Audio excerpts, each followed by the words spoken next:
heshaan markaan ka soo qaado baa intusaas ku soo baxay halka igala haya hay waa idin soo laabtay mar labaad waa kaas brown rice kibriska na brown ya dhahayo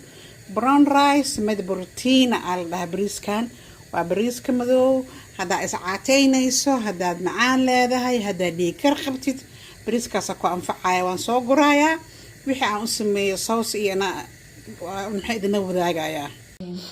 asxaabay waa kaasa brisk wuxuu ku soo baxay saas waa bris furfur ah yaa dhahayo briskana brown rice ah aragso kala daadanayo fiiriya cc brown rice made proteina proteinka waa kana rice waa kana proteinkalna waa kana waa hilib maxay inoo balana cunto caafimaad aan karsano maalin kasta maalinta idin wacnaato bon appétit